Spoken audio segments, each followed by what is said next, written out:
A jury in Minnesota found former Minneapolis police officer Derek Chauvin guilty on all counts in the murder of George Floyd last May. It was a murder in the full light of day, and it ripped the blinders off for the whole world to see the systemic racism the Vice President just referred to. The systemic racism is a stain on our nation's soul. The knee on the neck of justice for Black Americans. Profound fear and trauma.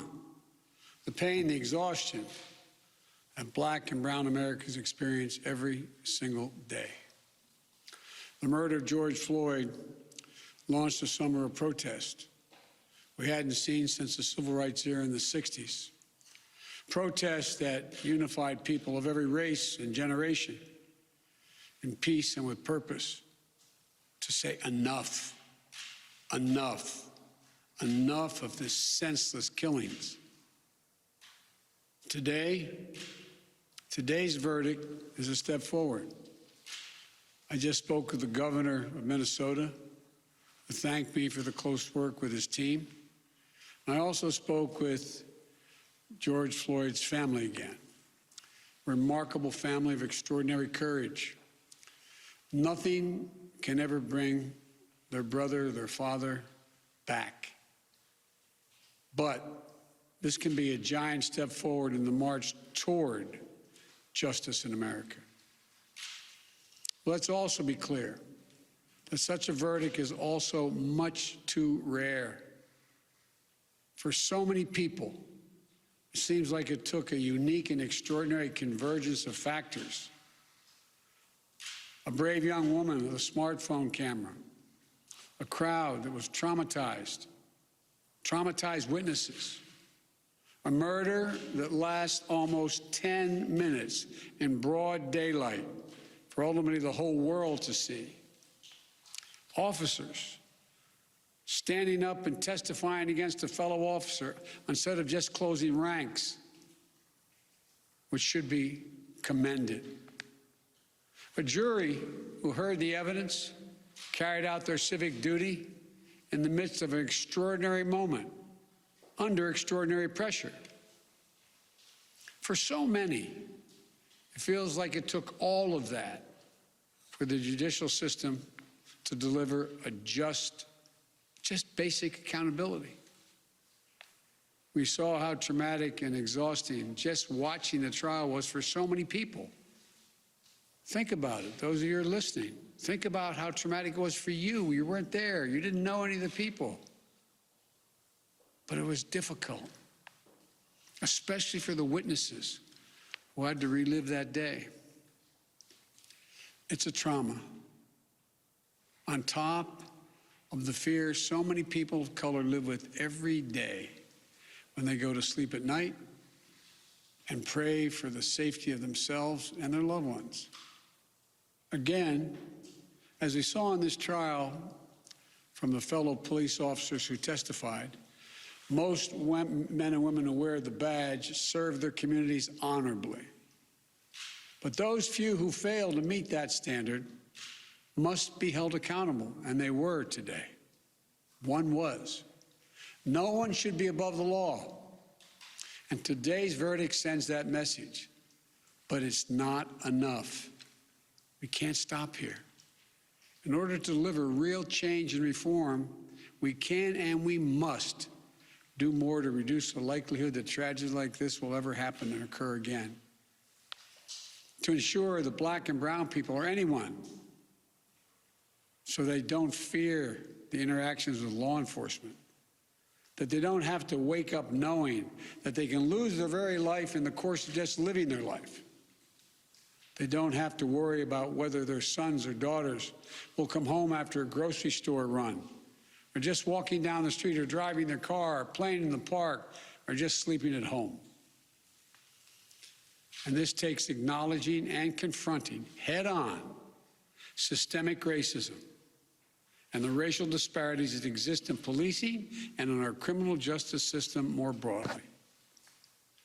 You know, state and local government and law enforcement needs to step up, but so does the federal government. That's why I've appointed the leadership of the Justice Department that I have, that is fully committed to restoring trust between law enforcement and the community they are sworn to serve and protect.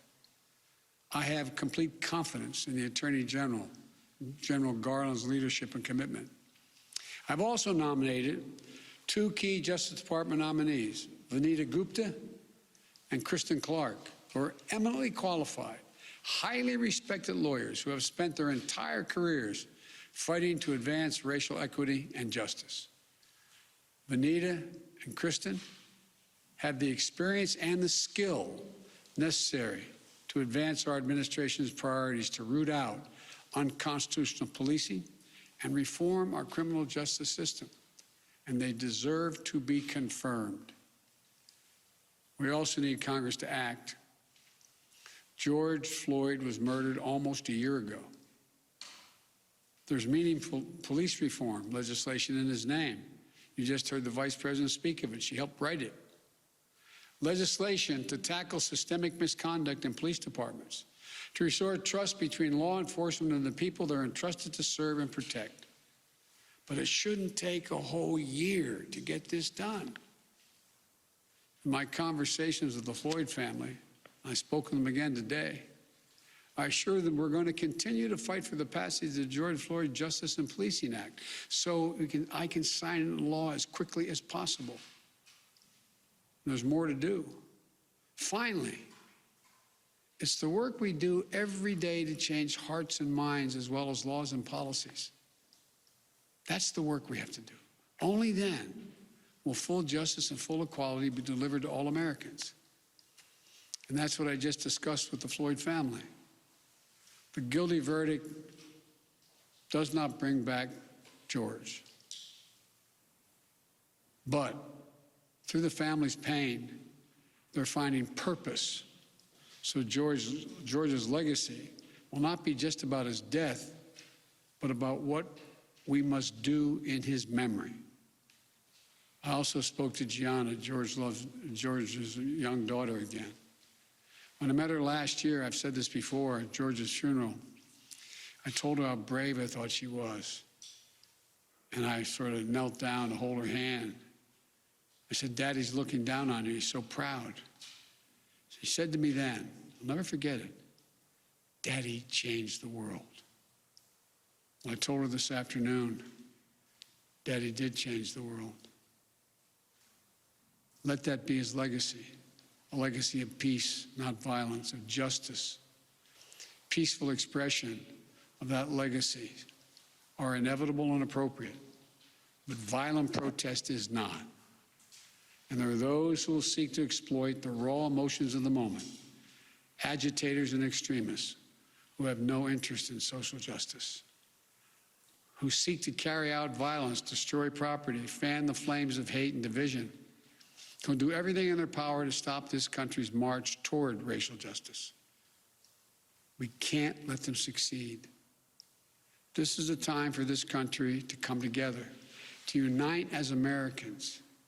There can never be any safe harbor for hate in America. I've said it many times.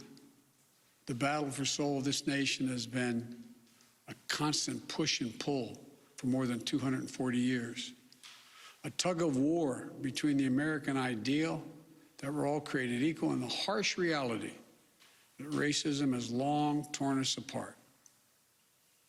At our best, the American ideal wins out. So we can't leave this moment or look away thinking our work is done. We have to look at it, we have to look as we did for those 9 minutes and 29 seconds. We have to listen. I can't breathe. I can't breathe. Those are George Floyd's last words. We can't let those words die with him. We have to keep hearing those words.